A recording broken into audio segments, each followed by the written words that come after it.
My name is Bouvier Yulin, and I'm the Director for SCMA. Welcome to today's webinar, SB 940, Navigating California's Legislative Changes to ADR. This webinar is eligible for 1 hour of MCLE ethics credit. If you are acquiring MCLE credit for attending this event, please check in by putting your name and state bar number in the chat. Throughout the presentation, if you have any questions, please use the Q&A function to ask your question. We also have handouts to this webinar, which I will provide a link to the chat in just a few minutes. I also want to let you know that this webinar will go over the 1 hour time slot, but it will be recorded and you will receive a link to the recording early next week.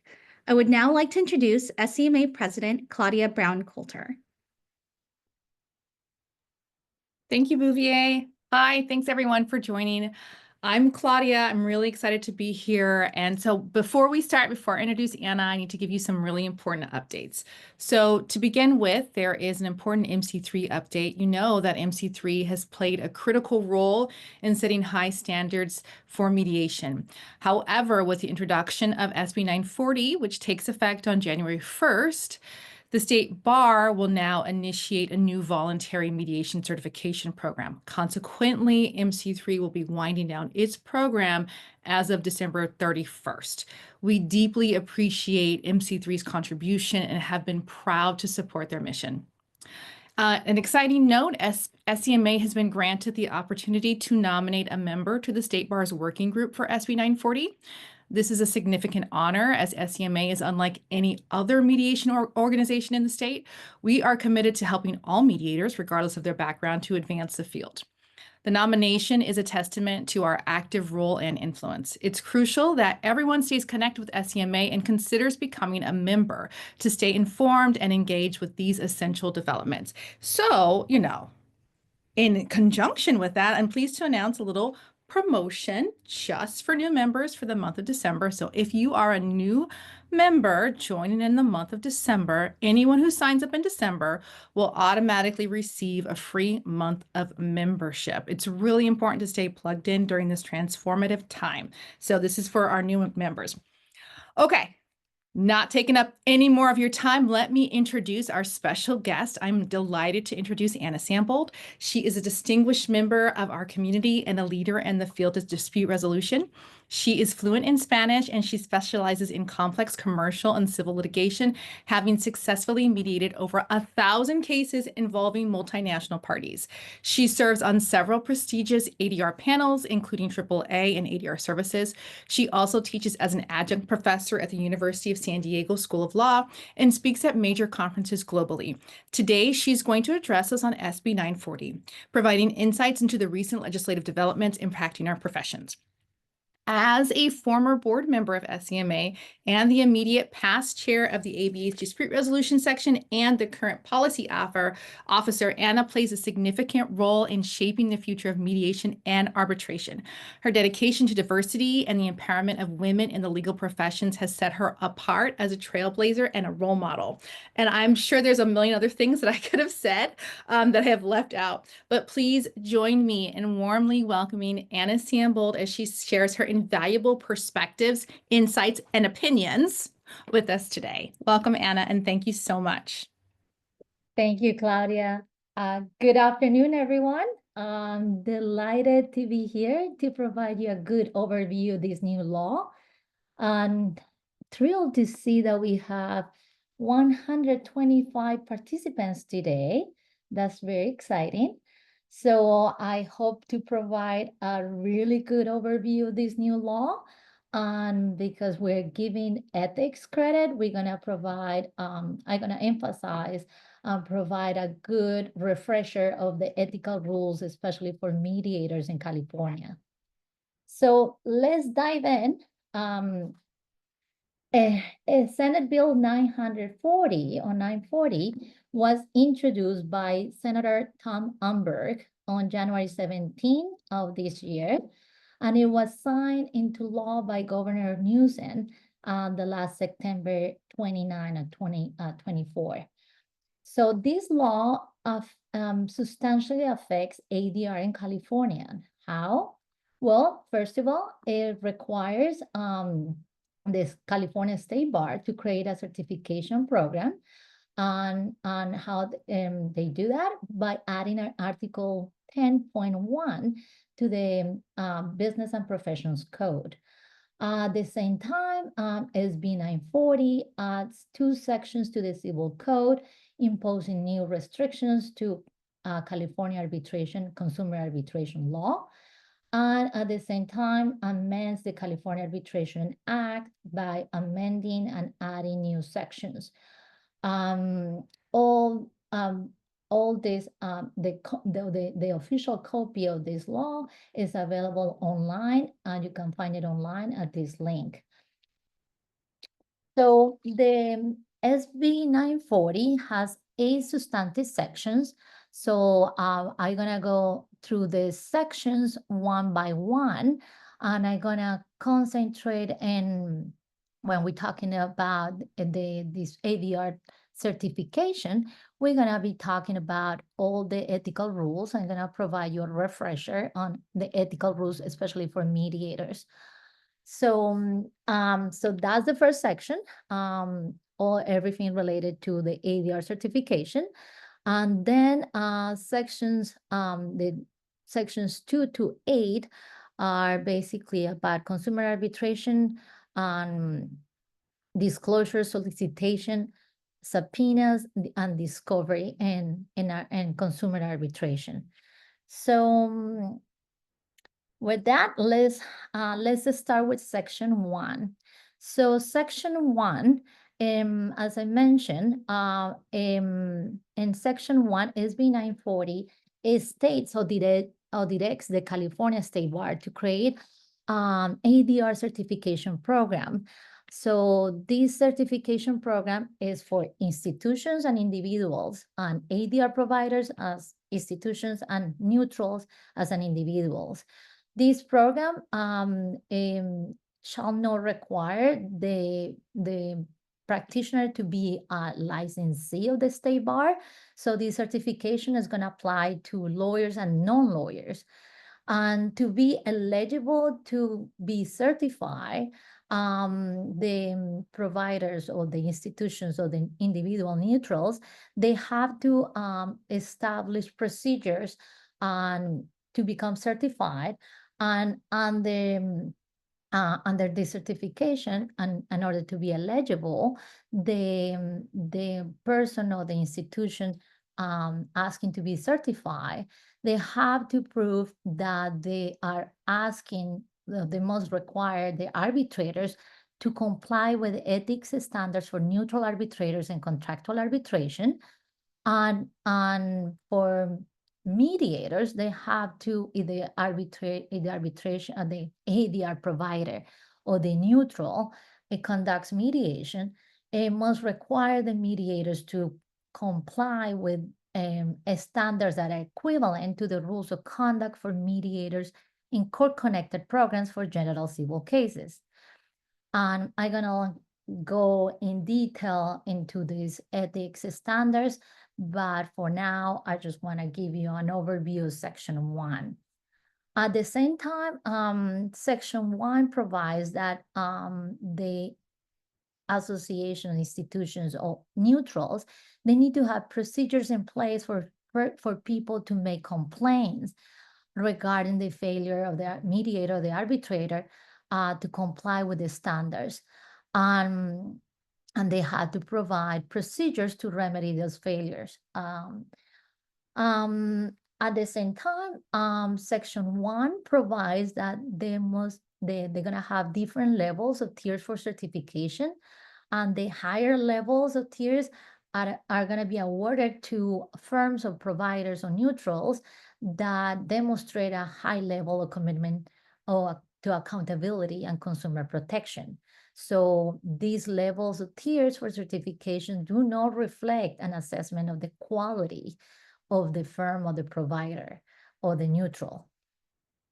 And at the same time, section 1 provides that the State Bar is going to have the authority to deny or revoke the certification for failure to comply with this ethical standards and with the certification standards. And the Section 1 provides that the state bar may charge they may charge an ADR firm, a provider, or a neutral to get this certification. So in the beginning, the charge is going to be higher while they create this program and they develop this program. And Section 1 provides that the state bar shall not use any money received from the annual licensing fees. So they must collect that directly from the people that are seeking certification under the program. At the end of this section, Section 1 provides a definition of what is ADR, including mediation, arbitration, conciliation, and other non-judicial procedures that involves a neutral party in the decision-making process. But what specific standards of conduct must arbitrators or mediators and ADR providers must comply with, and where these standards are found? Well, for arbitrators, the Section 1 of SB 940 is very specific, and it refers to the ethics standards for neutral arbitrators and contractual arbitration.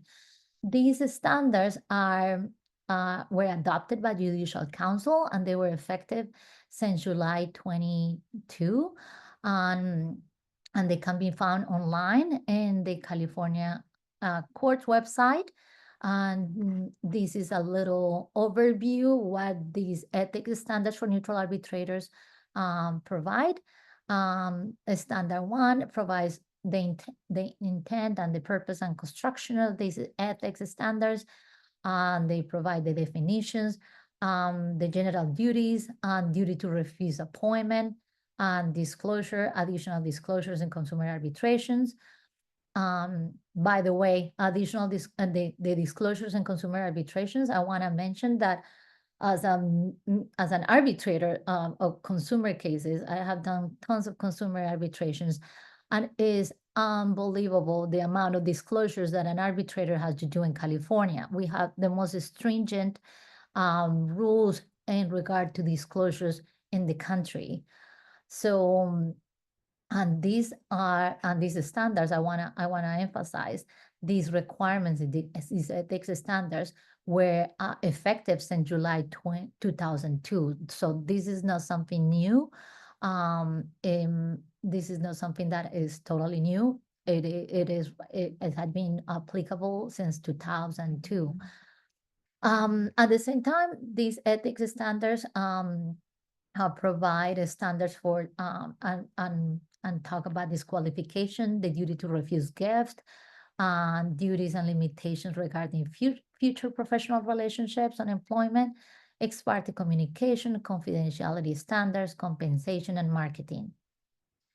I just gonna mention that for the whole purpose of the intent of these ethics standards is to provide some minimum standards of conduct for neutral arbitrators, and they're intended to guide the conduct of arbitrators and protect participants in arbitration with more information about what the conduct of an arbitrator is supposed to be.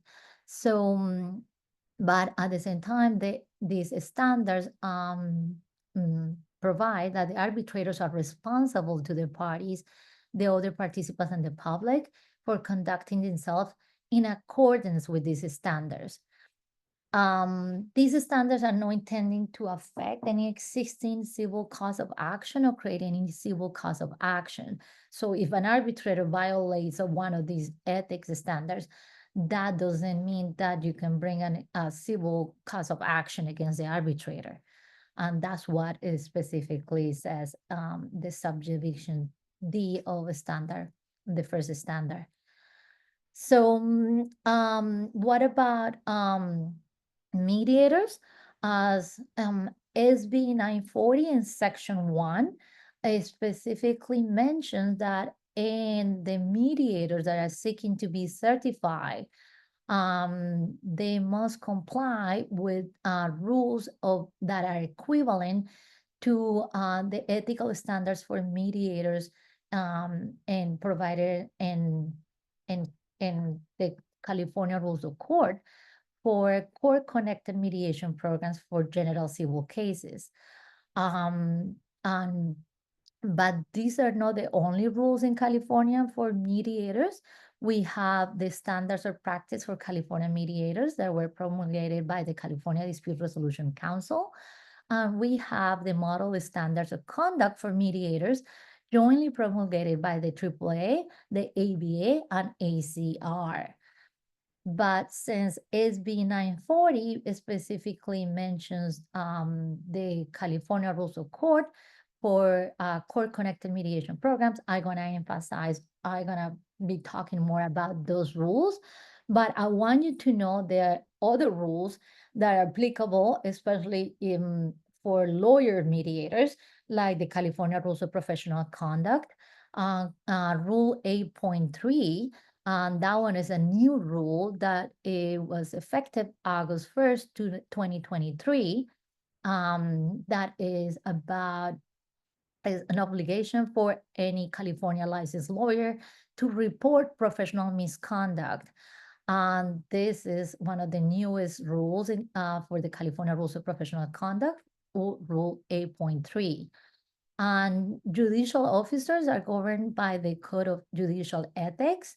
And I want to mention too that settlement conferences that are sometimes confused with mediation that are conducted and are governed by other rules. Rule 3.1380 are the ones that are regulating settlement conferences.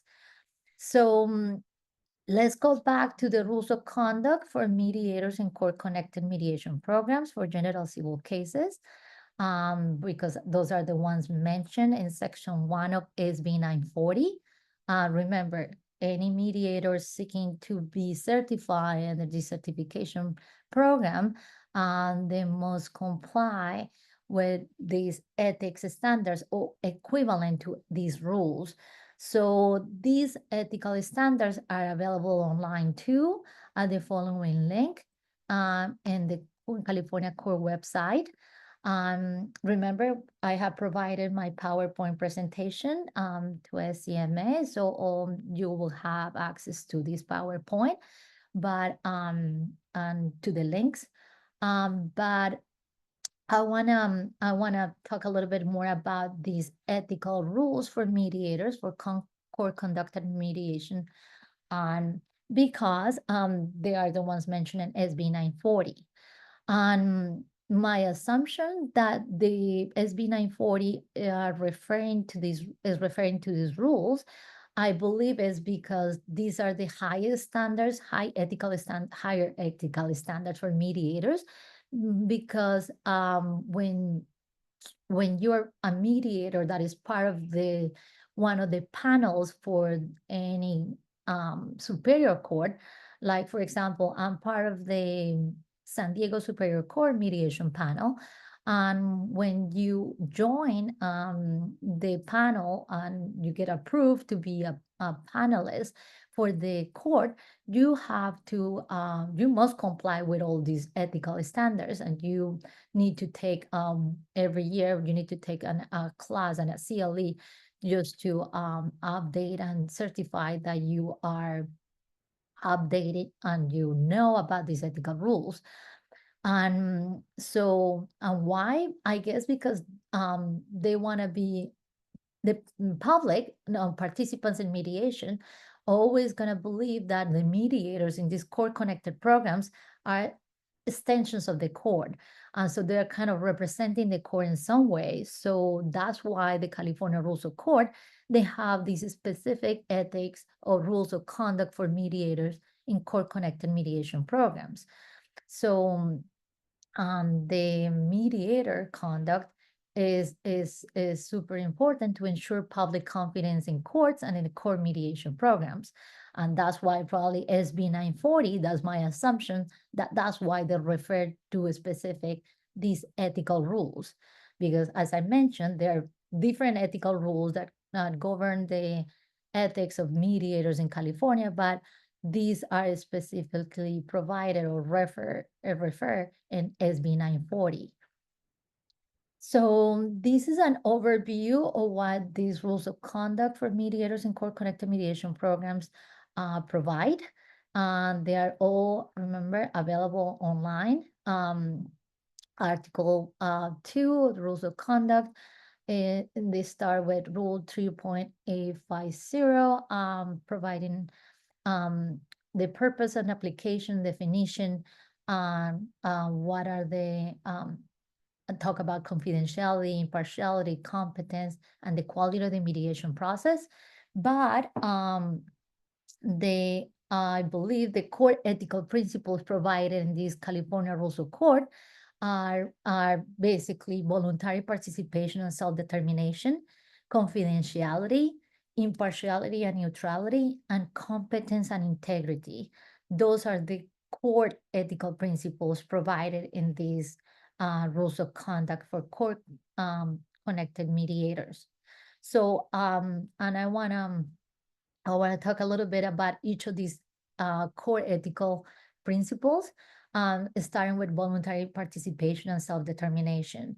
So as you know, and I'm pretty sure most of you attending and watching this program are mediators, mediation is all about self-determination. The power and rests on the parties, and the mediator is there to facilitate the communication between the parties and help them to reach a mutually acceptable agreement. So the mediator must conduct the mediation in a manner that supports this principle of voluntary participation and self-determination. And how they can do that? Well, informing the parties at the beginning of the mediation that any resolution of the dispute requires a voluntary agreement of the parties, and they must respect the right of each participant to decide on their participation in the mediation, including the right to stay or withdraw from the mediation, and refrain from coercing any party to make any decisions or to continue to participate in the mediation. So, so something that we always need to keep in mind is that we must respect the parties' rights to decide whether and how they will participate, and when they want to withdraw, or when they want to, or how much they want to participate in the mediation. So you probably can encourage the parties to continue in the mediation if any uncoerced agreement is reasonably to appear possible during the mediation. So this is something that I always believe is it is a fine line, because sometimes as a mediators, we really want to help the parties to reach an agreement. So we need to be careful about not drawing the line and being too pushy or coercing the parties into an agreement. And that's what this voluntary participation and self-determination principle is about. And by the way, I love teaching about mediation ethics, and I have provided many classes and I have done many webinars about ethics, and this is just like a little summary of what I do normally in 1 hour class and 1 hour webinar. So, but like I said, you're gonna have access to this PowerPoint, and if you have any questions, just please submit it through the chat, and I will try to answer all your questions at the end. And at the same time, if you have any questions or anything and we can answer it during the program, feel free to reach out to me, and I will be happy to answer any questions. So the second core principle that the rules of court provide is the confidentiality. So a mediator must at all times comply with the rules governing the applicable law concerning confidentiality in California. So At the same time, you as a mediator, you must inform the parties of the confidentiality at the outset of the first mediation session. And you must provide a general explanation of the confidentiality of the mediation proceedings. This is California Rule of Court, Rule 3.854. The rule continues on saying that you're gonna have a separate or you're gonna have caucuses or individual meetings with the parties.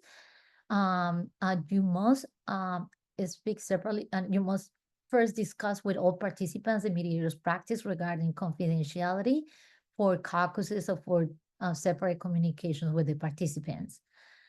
And lastly, the rule provides that a mediator must not use information that is acquiring confidence in the course of a mediation outside the mediation for personal gain. And this is a little refresher. This is not provided in the rules, but I want to remind you that all the mediation confidentiality rules are provided in the California Evidence Code, section 703.5 and 1115 to 1128. There are several California cases interpreting those sections, especially Foxgate, Rinaker, and Gilbert, and all those of these cases listed here. They provide a good interpretation of those sections. And I want to let you know too that I have a really good article about California mediation confidentiality that was published in California Litigation, the magazine of the California Lawyers Association litigation section. And because I was always very amazed that people believe that California mediation confidentiality was absolute, and that's not the case. There are many exceptions to mediation confidentiality rules, and that's what I wrote that article on the title, and that's what I thought of the appropriate name will be "What Happens in Mediation May Not Stay in Mediation, as You May Believe." And I invite you to read that one because I provide a good analysis of all the rules and exceptions to mediation confidentiality in California. So the third principle, the core principle provided in the rules of court for court-connected programs is the impartiality and neutrality. And that basically provides that mediator must maintain impartiality toward all participants in the mediation process. So anything that, so basically, if a reasonable person may think that that can raise any potential concerns about the partiality or impartiality of a mediator, you must disclose it. And you must make those reasonable efforts to keep informed the parties about any matter that can be a concern and that can reasonably raise a question about your ability to conduct a proceeding impartially. So, and you must disclose those matters to the parties. And that includes past and present interest, relationships, and affiliations to any of the parties. And at the same time, that rule provides the existence of any grounds for disqualifications as a judge. You have to disclose that. So, and this obligation to disclose any potential conflicts of interest, they had to be is a continuing obligation from the inception of the mediation until its completion. So disclosures required by the rule must be made as soon as practically possible after the mediator becomes aware of the matter that must be disclosed. And the rule provides that if there are no objections or questions regarding the impartiality, if after the mediator make the disclosures, the parties don't raise any objections, the mediator may proceed with the mediation. At the same time, regardless of if the parties are given their consent to the mediator to proceed, the rule provides that a mediator must decline to serve as a mediator or must withdraw from the mediation if the mediator cannot maintain the impartiality toward all participants in the mediation, or if the proceeding with the mediation will jeopardize the integrity of the court or the mediation process. The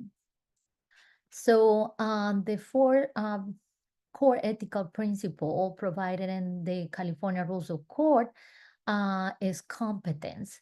So mediators must comply with the experience, the training, and educational and other requirements established by the court for appointment and retention. So a mediator must have a continuing obligation, like in the confidentiality and disclosure, must have a continuing obligation to truthfully represent their background to the court and participants.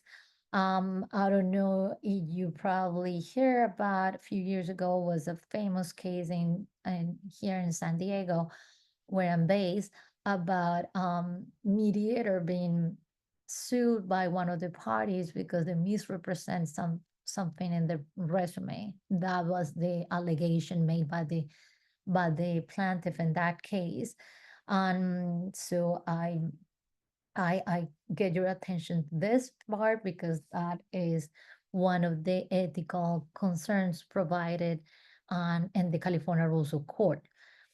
At the same time, the rules provide that you must inform the court of any discipline or any other matters that affects your competence. And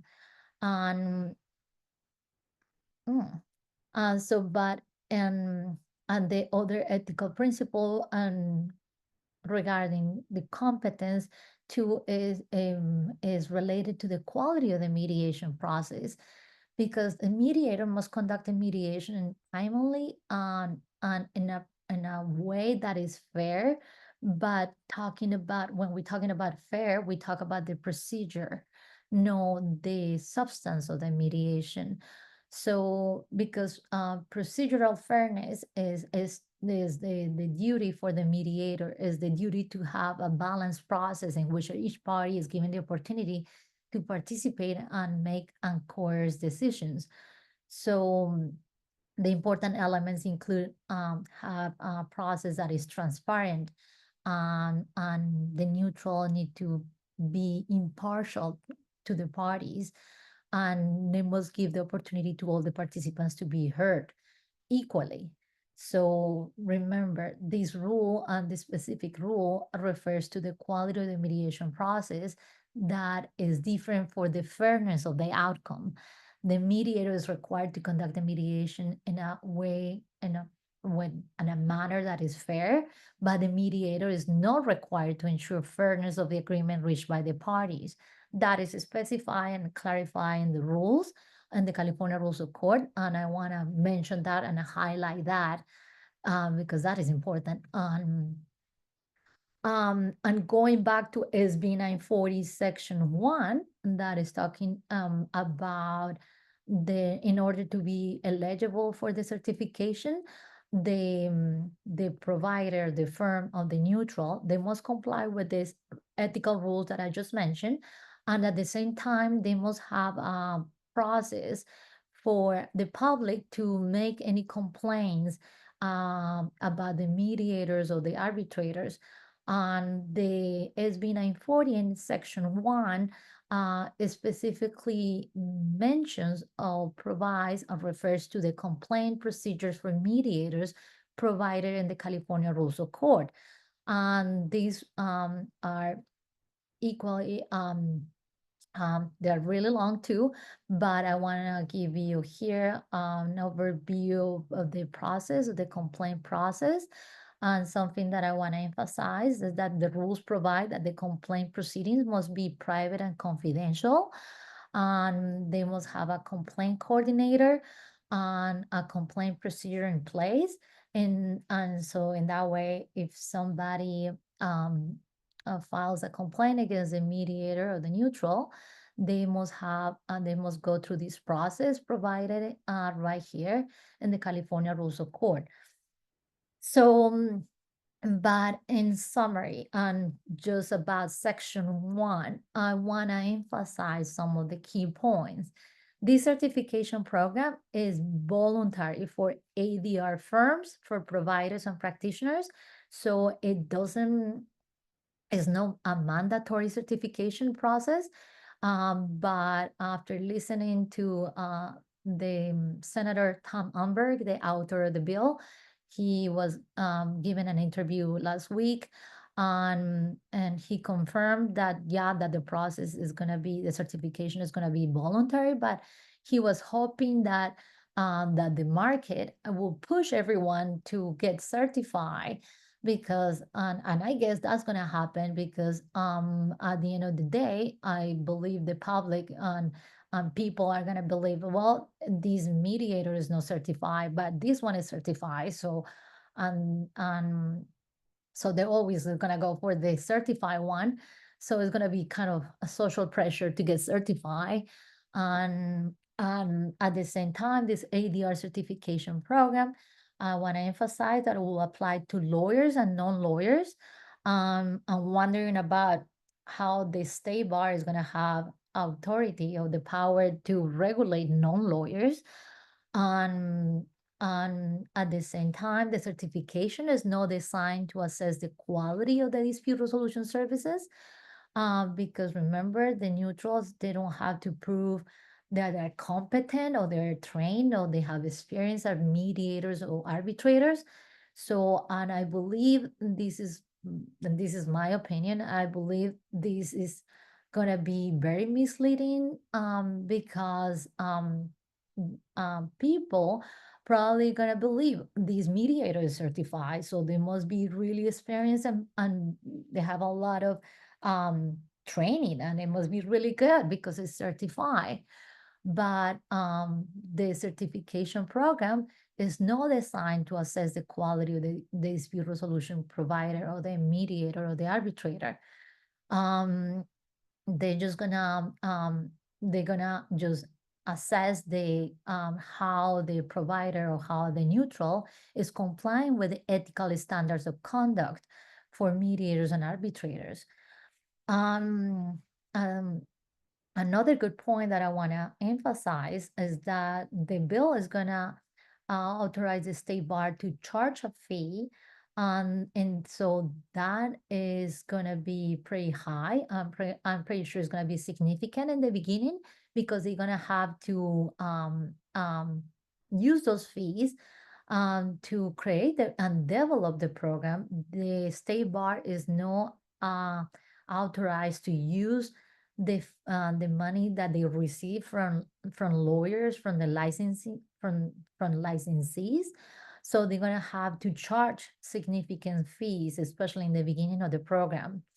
Another point is that the state bar is gonna have the authority to revoke or deny certification for failure to meet or maintain certification standards. That's another interesting point. I'm wondering how they're gonna develop that criteria to see who they certify and how they're gonna deny or revoke a certification. Solo practitioners, that I have my point right here is, I'm wondering how can solo practitioners are gonna be able to provide credible evidence that they are effectively handling complaints against themselves, because many mediators are sometimes solo practitioners. But remember, in order to be certified or eligible to be certified, you have to provide that you are going to comply with ethical rules. Plus, you're going to have to provide a process to be able to demonstrate that you can handle complaints. So I'm wondering how the solo practitioners are going to do that. And so, but the next step in this process is that the state bar is right now creating a working group, as Claudia mentioned in the beginning of this webinar. The working group is going to involve different key stakeholders, that they're going to finalize how how the program is going to be defined. And the program is expected to launch in mid to late 2025. So now let's go on. I don't know how we're doing in time, 3:42. And I'm lost in time because I'm in. So I guess, Claudia, how are we doing in time with time? Well, I think it might end up going to 1:30, right? Okay, perfect, because I have still Right. sections 2 to 8 to go through. Yeah, Okay. and just so you know, guys, if you have to leave, this is recorded and you will be sent a recording sometime early next week. Perfect. Good. So sections 2 to 8 of SB 940 are basically amending California arbitration law. And specifically, many of the sections refer to consumer arbitration. So I believe it's important to define what is consumer arbitration before I go into sections 2 to 8. So what is consumer arbitration? Consumer arbitration is basically an arbitration between a consumer and business, in which the consumer has entered into an agreement for goods, services, or other benefits that are primarily for personal, family, or household purposes. So let me give you an example. If you buy an airplane ticket, you buy it through Expedia, or you have a bank account, or you have a credit card, or you use AT&T for you as a phone, your cell phone plan. So all those are consumer. Normally they have a consumer arbitration clause provided in those contracts. And the reason that they have pre-dispute arbitration clauses is because these transactions in between consumer and businesses are there are millions of consumer transactions that are happening almost every year.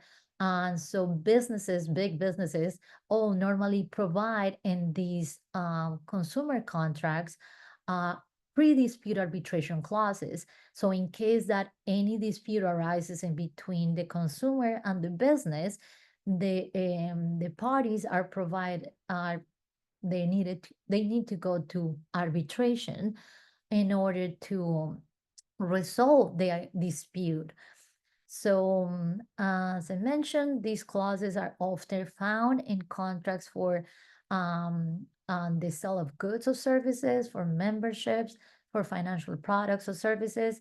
And you probably don't realize, but every day and every minute, if you use Adobe Reader, for example, you are, by using the service, by using the website, you basically agreeing to the terms of services that normally include an arbitration clause. And that's what is called consumer arbitration. So, and how often do consumers win in arbitration? And I wanted to highlight this data because I believe that these changes that they were provided in SB 940 in sections 2 to 8 are probably, well, they probably my belief is that the author of the legislators, they thought that they needed to even the playing field for consumers, because as I mentioned, in many of these consumer cases and consumer contracts, there's a pre-dispute arbitration clause provided. So, but I wanted to highlight that, and as a consumer arbitrator myself, I wanna emphasize that consumers are more likely to win in arbitration than in court. They say these data that I found say that almost 42% more than in court. In court, only 20%, in 20% cases, the consumers are likely to win. And on average, consumers want more money through arbitration than in court. People have sometimes disbelieve that in arbitration, the consumer won't be treated fairly. But as a consumer arbitrator myself, I say that um, arbitrations on average are resolved faster, and you have an individual arbitrator dealing and handling the case and the dispute. So I believe that consumer arbitration is unfairly treated and is being unfairly I don't know, um they have bad reputation, but especially in California. It's interesting that I went to Barcelona the last year for a conference with the California Lawyers Association, and we have a panel of where was talking about California arbitration in consumer arbitration. And I was listening to this judge in Barcelona, and they don't have consumer arbitration in Barcelona, but the judge was explaining how the courts are overwhelmed, and because they have all these consumer cases and disputes. So if somebody loses a suitcase and they sue the airline, and they're suing the airline for because of the lawsuit case, all those cases, all those consumer cases ended up in court, and the court can basically is overwhelmed and has a huge case law that is putting too much pressure on the courts because there's so many consumer cases. So I really believe that consumer arbitrations really help the courts, and is a public service to the courts and to the public, because they help to resolve all these cases and move along all these disputes. So and arbitration on average, like I said, is resolved faster, and in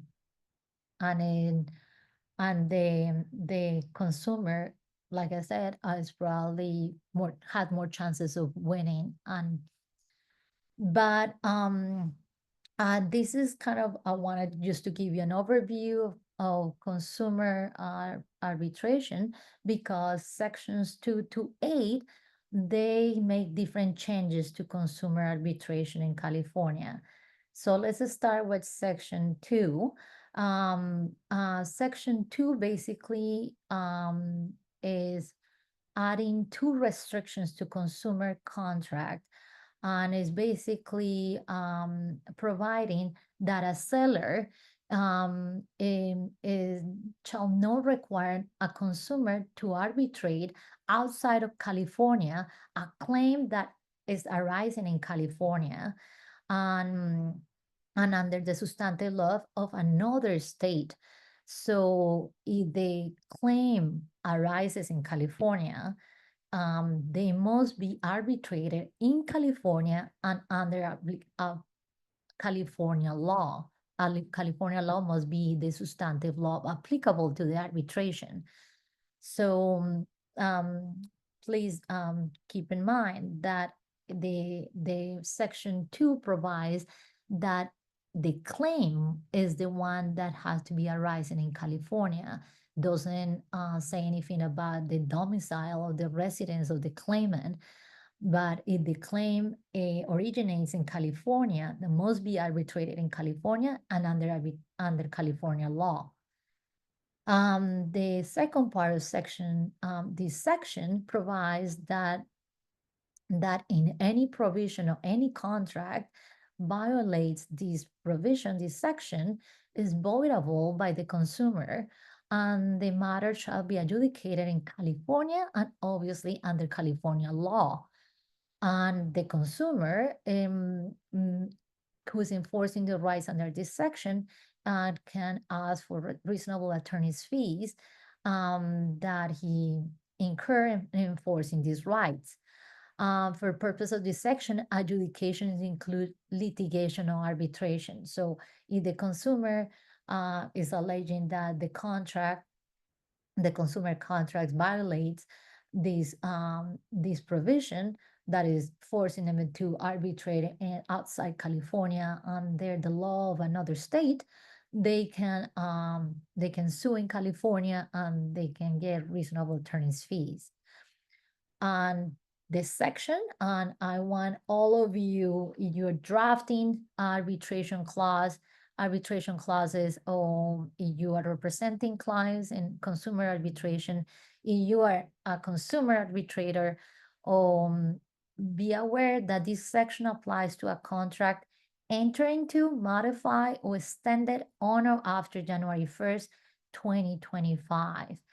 So be aware of that.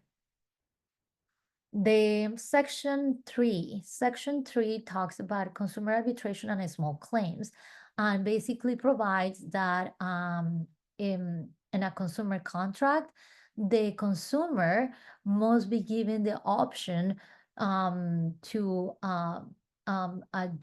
have the case adjudicated if they have a dispute and they have a pre-dispute arbitration clause provided in the consumer contract.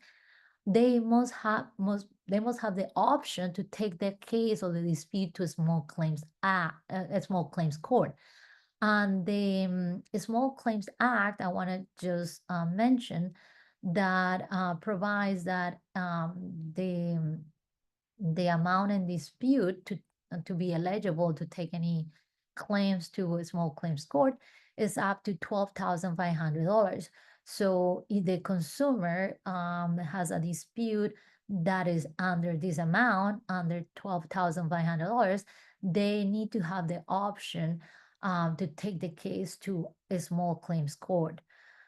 And I want to mention here that as an arbitrator, I have many cases where the consumer is basically asking to stay in arbitration, and it's the business that the one that is asking to send the case to a small claims court. So I thought it was interesting that here they basically emphasizing that the consumer need to be provided that option that they can take the case to a small claims court. And by the way, this is a practice that is basically provided under the rules of many ADR providers for many years. Many ADR providers or arbitration providers already have in the rules due protocol for consumers, where they basically provide that the consumer must have the right to take the case to a small claims court if they want to. And just as the previous section, this section applies to any contract entering into, modify, or extended on or after January 1st, 2025. I don't want to read everything else, but I want to mention quickly what is section 4 about.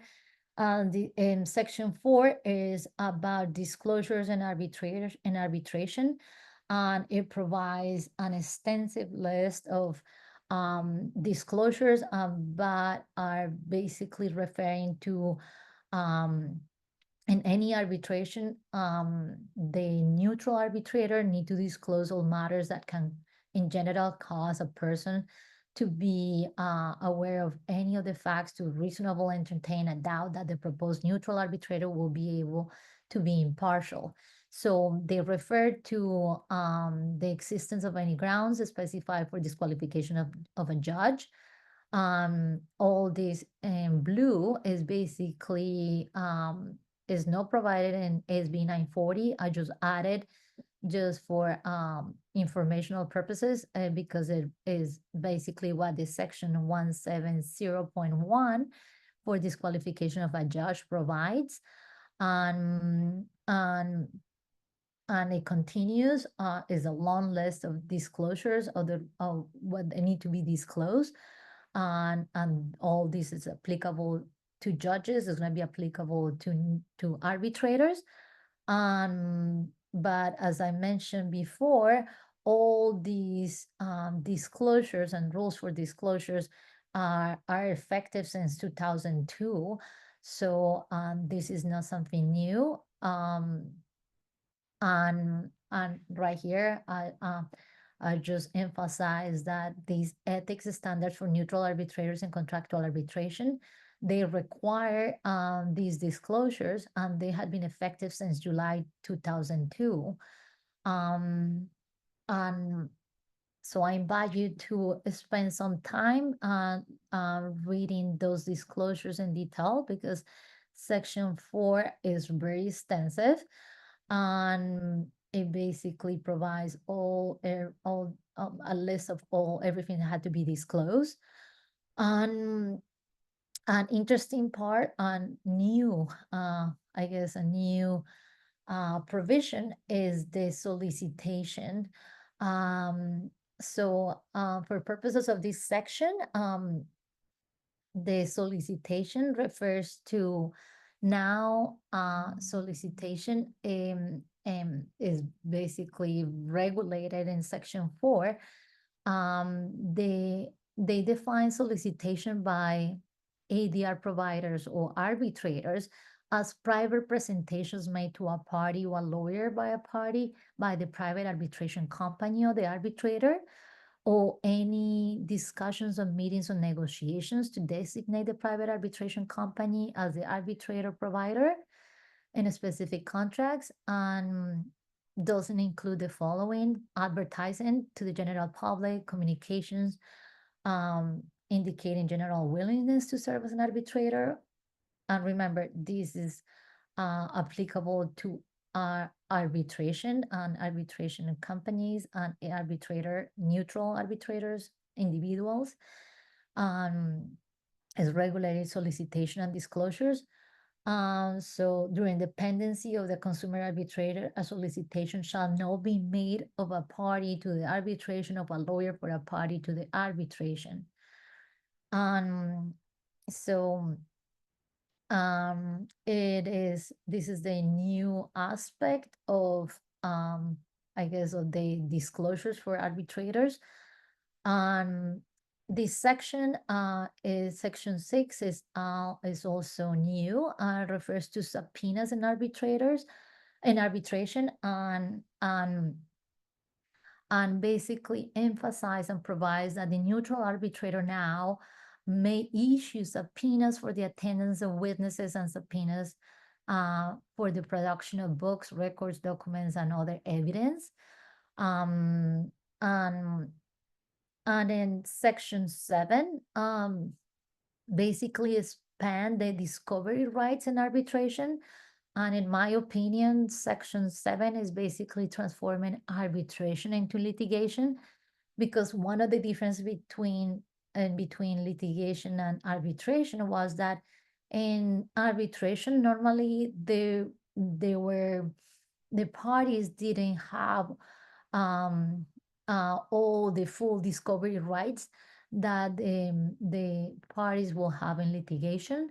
But with this Section 7 is basically saying that the parties to the arbitration, they shall have the right to take deposits and to obtain discovery as if the subject matter of the arbitration were pending before a superior court of this state in a civil action. So basically, any discovery that a party can have in a civil action before a superior court in California, now they can have it in arbitration. And the only difference is that for deposits, the parties must ask leave to do so to the arbitrator. So the arbitrators must give permission to the parties to take any depositions. But everything else is a fair game now.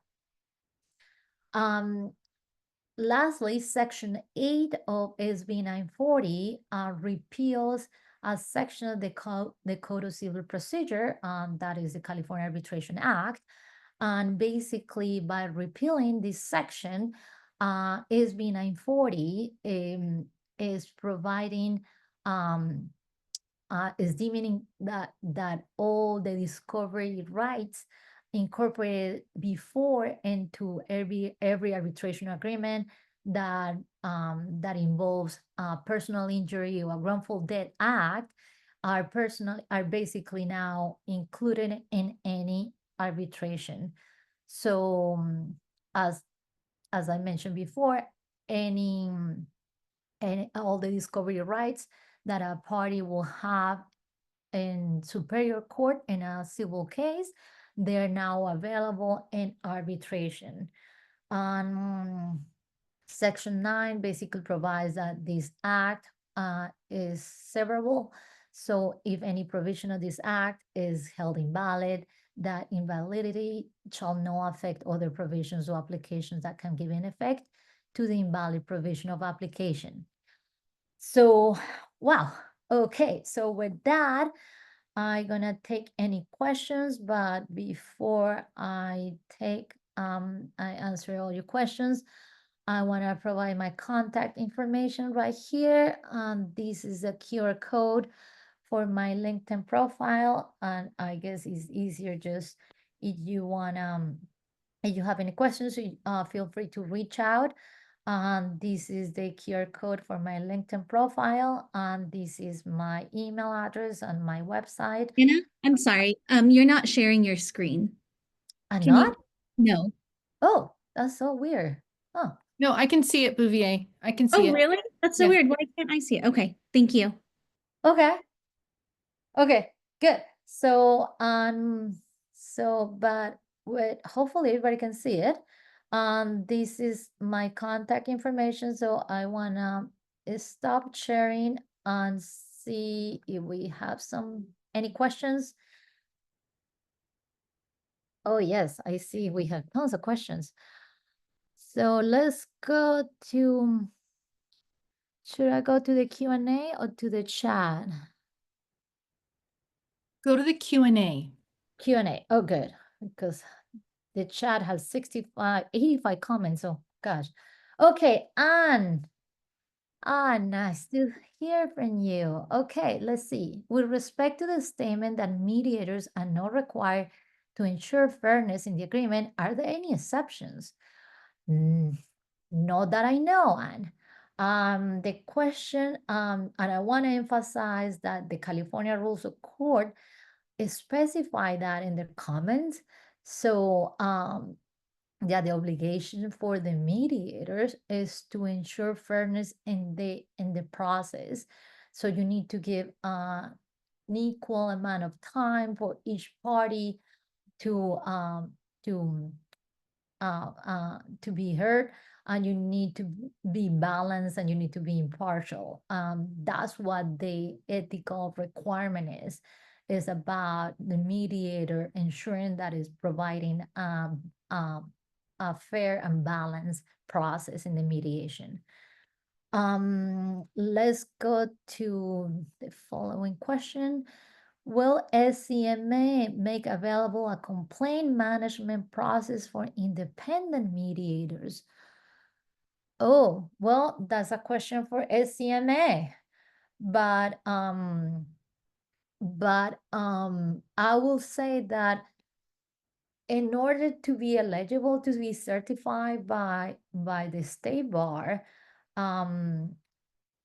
I believe this is my interpretation of the law. This certification is gonna be for ADR providers, for mediation services providers, for arbitration providers, for individual providers of mediation or arbitration services. I believe SCMA is a trade association, is no provider of mediation services. So I don't think so they can seek that certification. They can probably participate in the working group as Claudia announced, but it will be a totally different process. So I believe, and as I mentioned in the beginning, one of the key aspects that I'm wondering how they're gonna work around that is how independent mediators that don't belong to an ADR provider, they're gonna be able to get their certification and prove that they have a complaint process in place. So that's what I believe. So let's go to the next question. Is the stakeholder group looking for members? Yes, the State Bar of California is, my understanding is they're looking for members to join that working group. I have, probably Claudia has more information about the working group because SCMA was already contacted to be part of that group. So Claudia, I don't know, you have some information about it? We were told that it is about 10 to 15 members. The nominations were due last Friday, and I believe the State Bar should be making an announcement tomorrow about who is actually going to be on the working group. So it's a really small group for such a big state. So that's all the information I have. Okay. Good. Okay. Does the repeal of CCP 12A3.1 apply to all arbitration, not just consumer? Well, my understanding, this is a question that I get all the time. I think it's my third presentation about SB 940, and I always get asked the same thing. Will the repeal of 1283.1 let me see. So the provisions of this act, no, and let me see, go back to is repeal. So I believe that by repealing 1283.1, it will be applicable to all arbitrations. So it will be an expansion of all the discovery rights in all arbitrations. That's my understanding. Deborah, but if you have any questions, please feel free to call me and we talk about it. Next questions. I do have a certificate of mediation from County of LA Department of Business and Consumer Affairs. Do I still need an additional certificate? Yes, they're totally different certifications.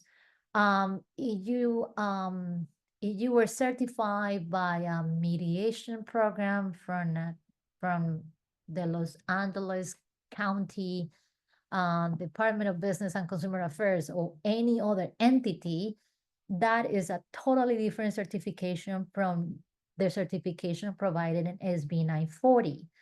This SB 940, and I want to emphasize, is a voluntary certification that is probably gonna be implemented probably by the summer of 2025, and is probably gonna be only available, remember, for anyone who wants to do it. So is a voluntary certification and is only assessing how the ADR provider or the neutral is complying with the ethical rules. So that's why the certification is totally different than from any other certification that you may have. Let's see, next question. Is SB 940 being drafted and already drafted? Voluntary completed basic mediation training. Yes, SB 940 is already enacted and is gonna take effect, especially for sections 2 to 8. They're gonna take effect January 1st, 2025. This is not a draft. This is no something that the legislator is planning to. It's already a law in California and it's gonna take effect the next year in a few weeks. That's why we wanted to do this webinar right now. And that way we were able to inform all of you about this law.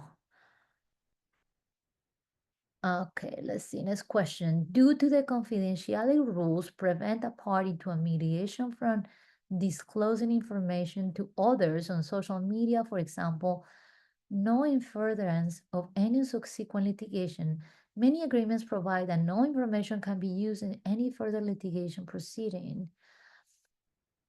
Let's see. Due to the confidentiality rules, prevent a party to a mediation from disclosing information to others?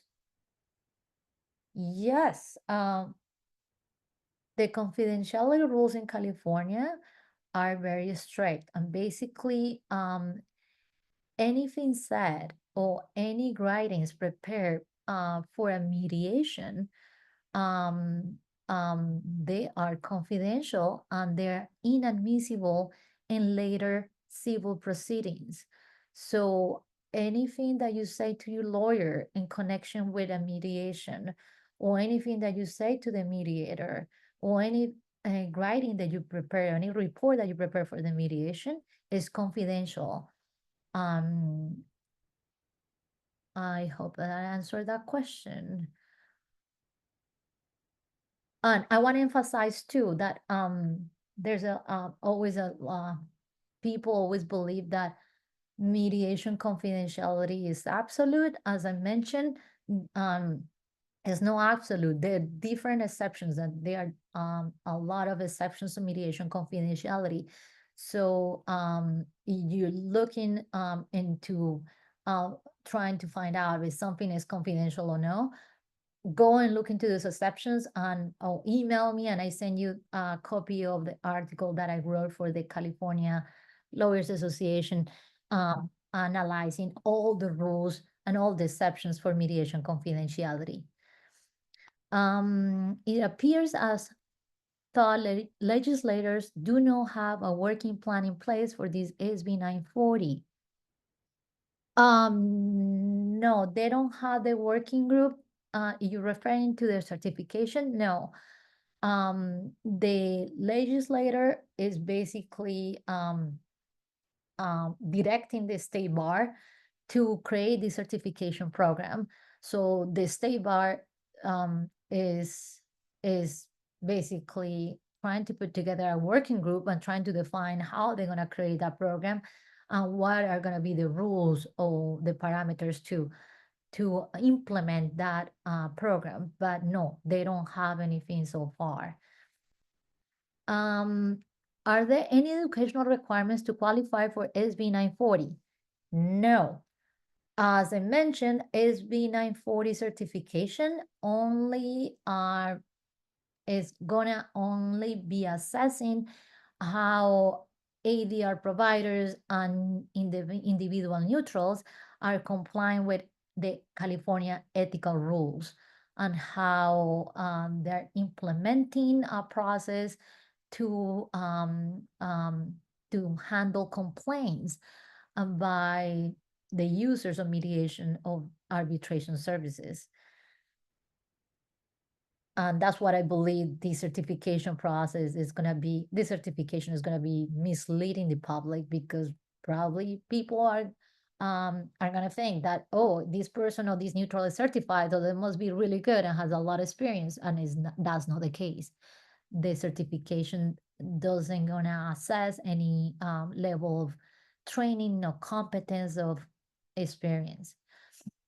Next question. Thank you for a great presentation, Anna. Do you have any concerns that SB 940 may, in effect, create a quasi-monopoly in favor of lawyers and retired judges needing work? By what practice logic does a bar association have a greater claim to regulate ADR practice than any other profession or group? Will the regulating ABA panel have no lawyer mediator appointed? Why are other professions not included in the regulation of ADR? In essence, please share your honest thoughts. Okay, so my honest thoughts, as I mentioned, is I really believe that this certification is going to be very misleading. I don't know, and I don't know exactly how the state bar is gonna have the authority to regulate non-lawyers, because the licensing process is gonna be available for lawyers and non-lawyers. But at the same time, I'm kind of glad that it provided that option, because in California, we have many mediators that are non-lawyers. And so I guess that's why they couldn't figure out how to implement that certification process. And remember, I kind of feel for the state bar, because the state bar was director. They're obligated by this law to create this certification program. And they don't have an option. They have to do it because the law is directing them to do that. And so my question is how they're going to do it. And I guess that's what they're trying to figure it out. And that's why they're trying to put together a working group with different stakeholders, that in that way they get the input of different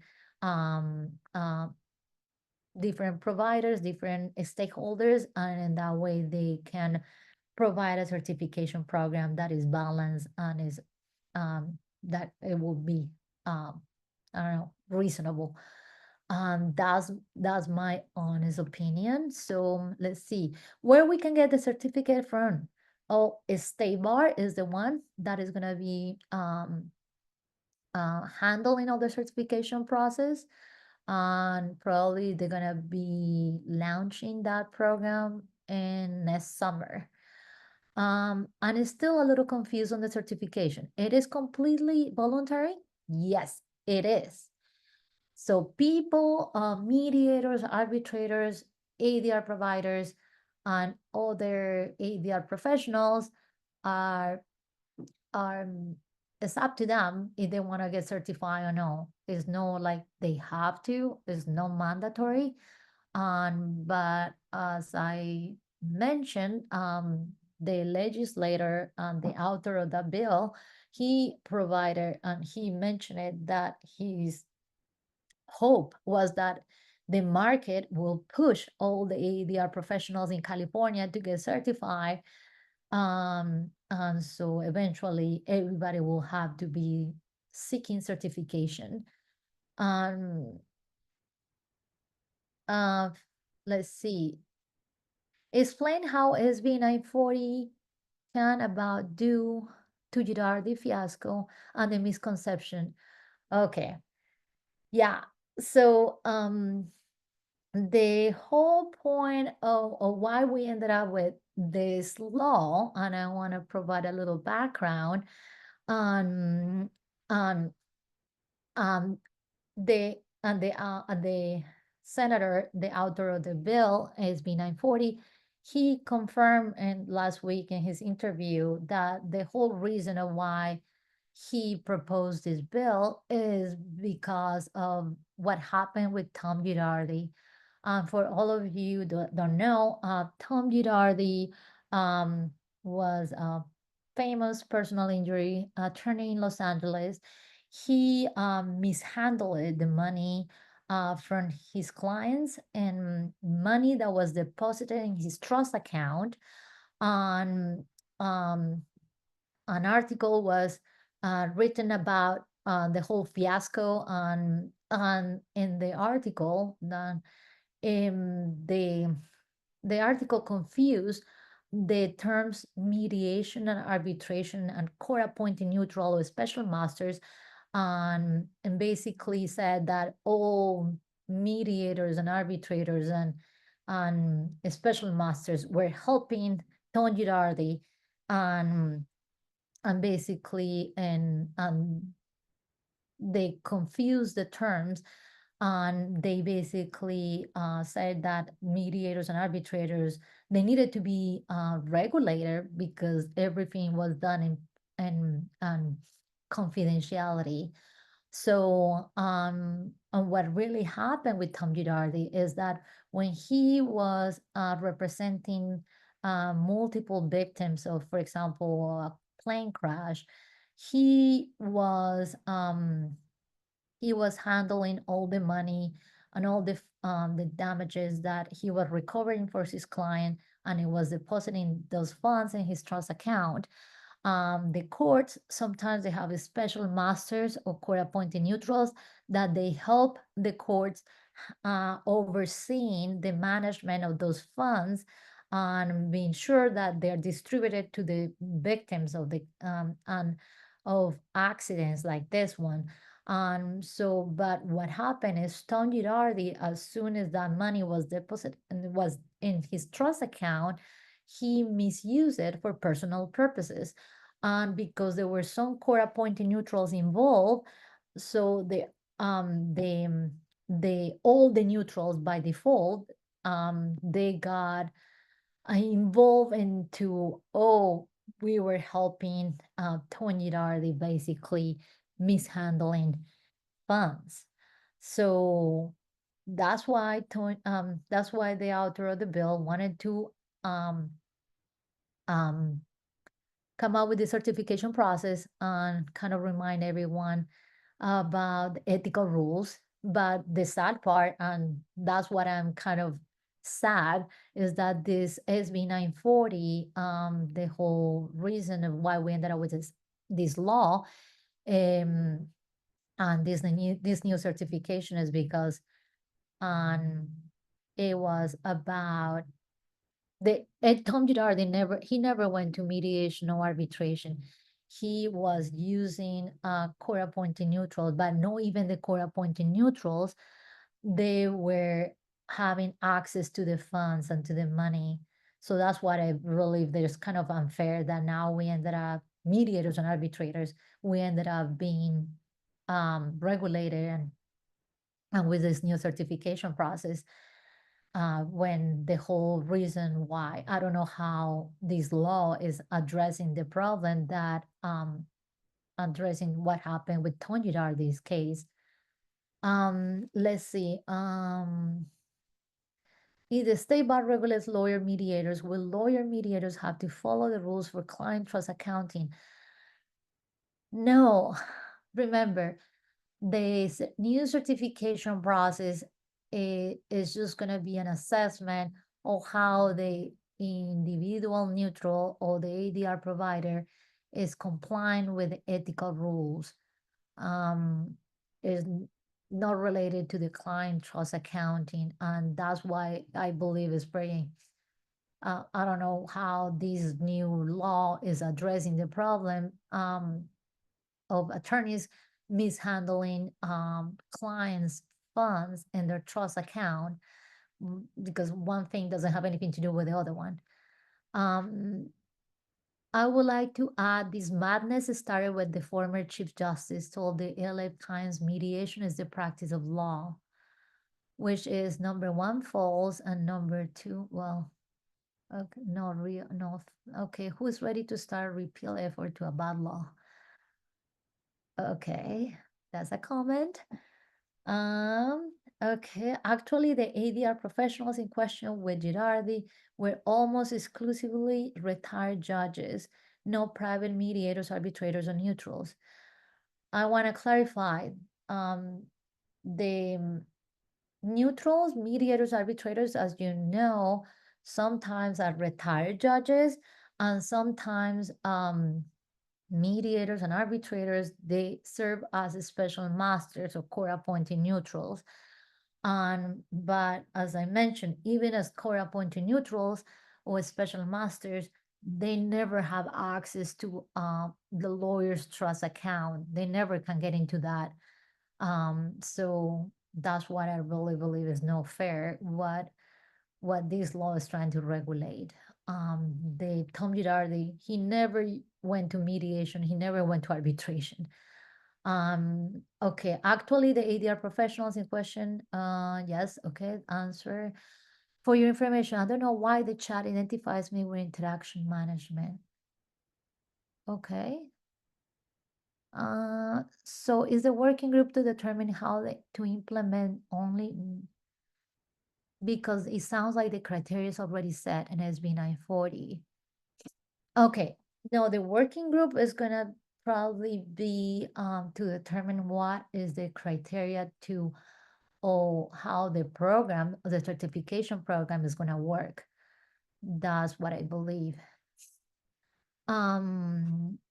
Let's see, I think so I answered all the questions, yes. Okay. I don't know if I should go to the chat.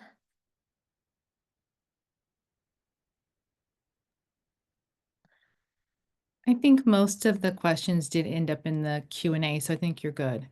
It And was thank you well for known that staying. Girardi, I'm sorry, one more question. It Yeah. was well known that Girardi was using the retired judges, and there was a picture of Girardi entertaining a whole group of retired judges.